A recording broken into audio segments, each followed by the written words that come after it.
Selamat pagi, kita lanjutkan kembali pembelajaran kita pada pagi hari ini. Tema 8, lingkungan sahabat kita. Subtema yang ketiga, usaha pelestarian lingkungan, muatan PPKN. Tentang yang pertama, menjelaskan manfaat dari keberagaman jenis usaha dalam masyarakat.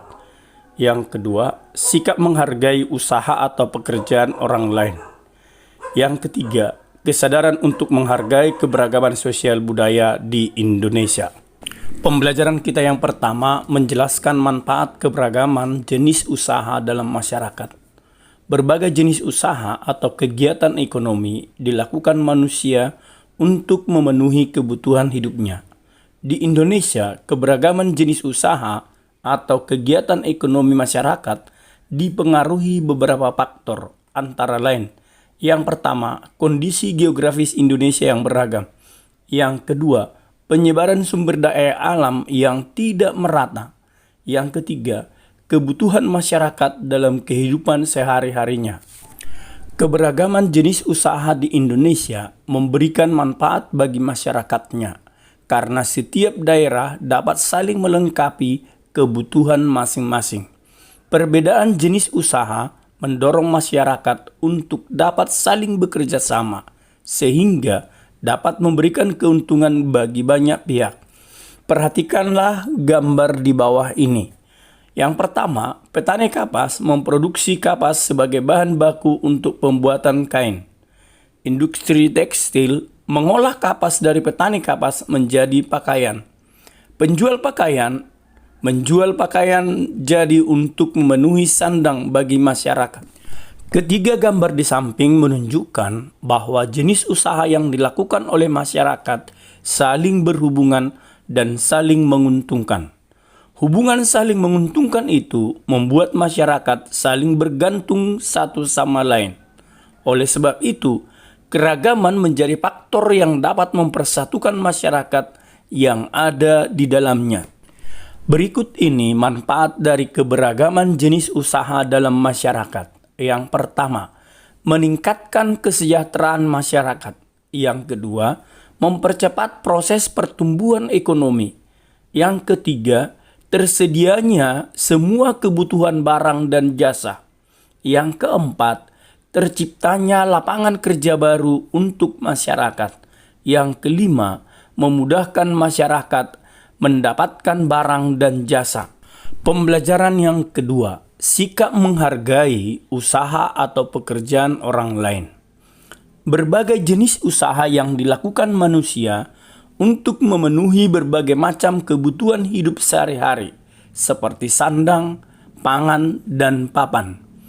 Untuk menjalankan usahanya, setiap jenis usaha membutuhkan orang lain agar dapat terus beroperasi.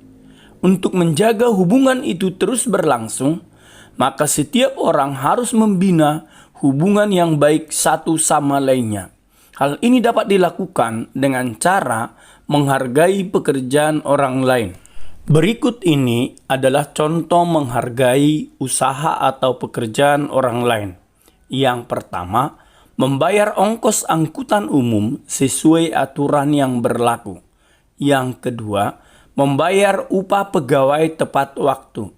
Yang ketiga, memberi penghargaan atas pekerjaan atau usaha orang lain dengan mengucapkan pujian atau terima kasih.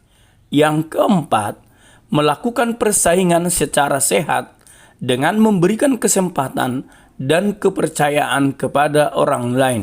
Pembelajaran kita yang ketiga, kesadaran untuk menghargai keberagaman sosial budaya di Indonesia.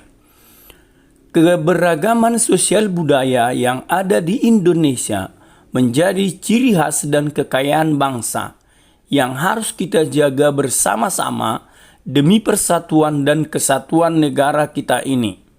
Sebagai bangsa yang beragam, kita harus menyadari banyaknya ancaman terhadap persatuan dan kesatuan Negara Kesatuan Republik Indonesia atau NKRI, seperti perselisihan yang disebabkan oleh perbedaan suku, agama, ras, dan antar golongan atau lebih sering dikenal dengan SARA. Ketiga, bangsa Indonesia tidak menyikapi keberagaman dengan bijaksana, maka kemungkinan terjadi perselisihan dapat semakin besar hingga mengancam persatuan dan kesatuan NKRI. Contohnya, perselisihan antara suku Dayak dan Madura di Kalimantan Tengah pada tahun 2001. Yang kedua, perselisihan agama di Ambon pada tahun 1999.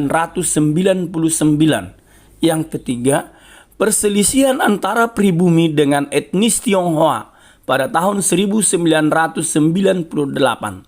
Jika keberagaman yang ada kita pandang sebagai suatu kekayaan bangsa, tentu perselisihan seperti ini dapat kita hindari. Berikut sikap yang dapat kita kembangkan untuk menumbuhkan rasa saling memahami dan menghargai dalam masyarakat. Yang pertama, mau berteman dan bekerja sama dengan siapapun tanpa memandang suku, ras, dan agama.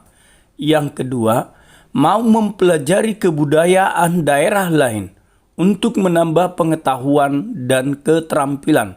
Yang ketiga, turut serta dalam upaya memelihara dan melestarikan budaya dari seluruh Indonesia. Yang keempat, turut serta mensukseskan pagelaran seni dan budaya daerah lain. Manfaat dari mengembangkan sikap saling memahami dan menghargai dalam masyarakat yang beragam tersebut antara lain: A. Menghindari perselisihan antara suku bangsa. B. Mewujudkan kerukunan dan persatuan di antara sesama bangsa Indonesia. C. Menumbuhkan rasa cinta pada tanah air. D. Menjadi modal untuk keberhasilan pembangunan negara.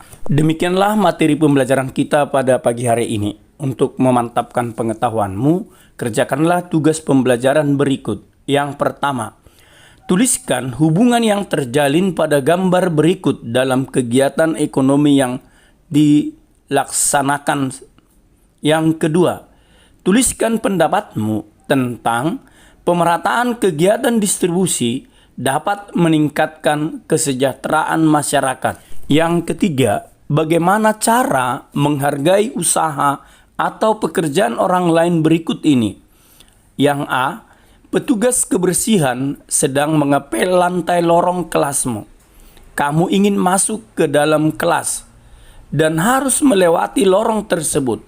Sikapmu sebaiknya adalah titik-titik. Yang kedua, yang B, setiap pagi ibu membuatmu sarapan dan bekal untuk dibawa ke sekolah. Sikapmu sebaiknya adalah titik-titik.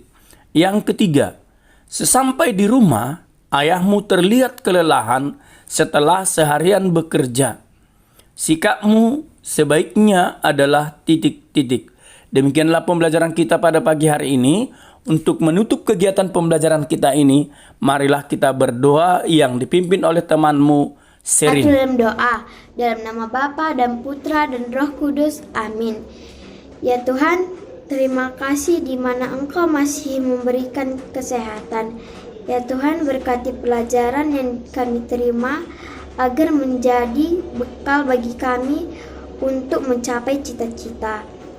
Dan berikan kesehatan dan umur panjang kepada guru-guru kami agar selalu mampu memberikan pembelajaran kepada kami anak-anaknya. Inilah doa yang kurang sempurna yang kami sampaikan melalui Putramu Yesus Kristus. Amin. Dalam nama Bapa dan Putra dan Roh Kudus.